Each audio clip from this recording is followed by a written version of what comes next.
Drives towards 50, coming out to meet it was Huntington. Hurts her ankle. In fact, it's the knee for Huntington. Please, no. Second quarter, first game of the year, you go down, not far from where we're sitting right now. What was that moment like for you? Yeah, not ideal. It was sort of a little bit of deja vu with it. I sort of got to a point where I felt like I was past my knee issues, which was nice, and I didn't have to think about my knee again. I guess I knew the feeling of what it's like to do an ACL, so I was fairly certain that I'd done it again.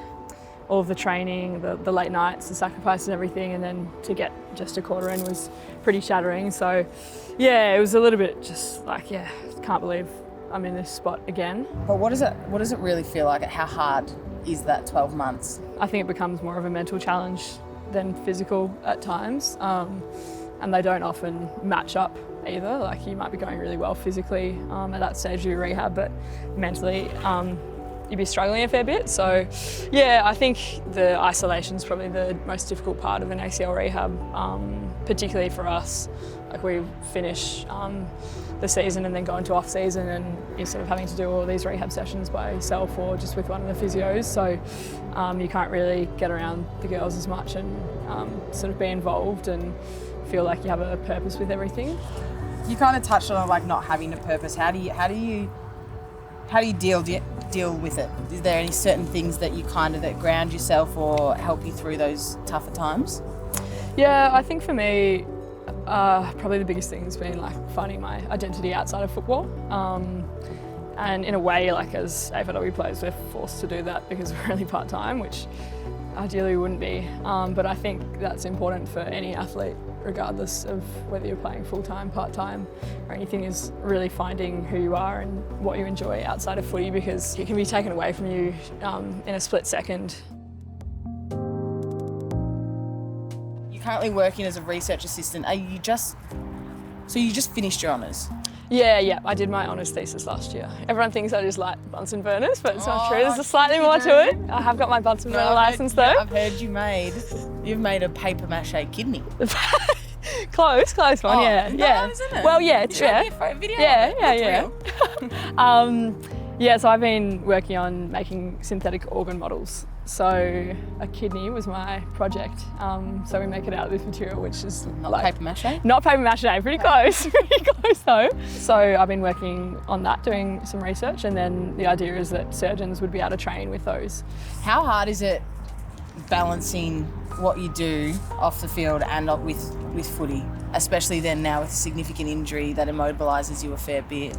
Yeah, it's really tricky. I think people's initial response when you do a long-term injury or are out of the game for a while is probably like, oh, you'll have more time to do all these other things, and they're right in some regards, but at the same time, I think, as you know, Bon, rehab often takes up more time than actually normal training. Like, you end up being the last one out of the gym and whatnot. So there's that element where you're spending a lot of time in the gym and focusing on the little things, and it just banks up in terms of the time you're spending with footy. But then you're also wanting to have things outside of footy. So you're wanting, like, for me, I'm wanting to do more work because it's a good mental outlet. But then it's like, well, where am I finding the hours in the day?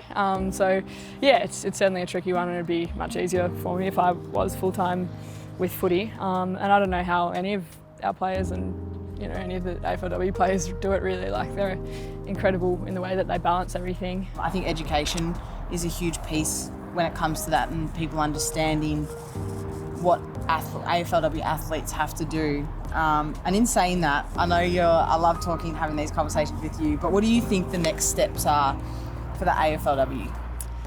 Yes, good question, Bon. We have great conversations. Yeah, we love a bit of a yarn about this. I think we need to go full time, and I think we need to stop waiting for it. I think there's lofty goals of 2030 and beyond need to be parked, and we need to ask ourselves, why aren't we full time now? Because we're seeing the impact that it has on players just being part time in the first place. I mean, it's really taxing, and I mean, women have made such great contributions to the game for so long. We absolutely deserve it. We shouldn't have to justify that with bringing in ticket money, because it's a cycle, right? You get given the opportunities and then you can produce the results from there. But without that, we don't really get an opportunity to be the best athletes that we can be and really succeed. So it's almost like fighting a losing battle by continuing this really sort of slow build up. Just to wrap it up what is one piece of advice you'd give a young girl or boy today? Good question, Von.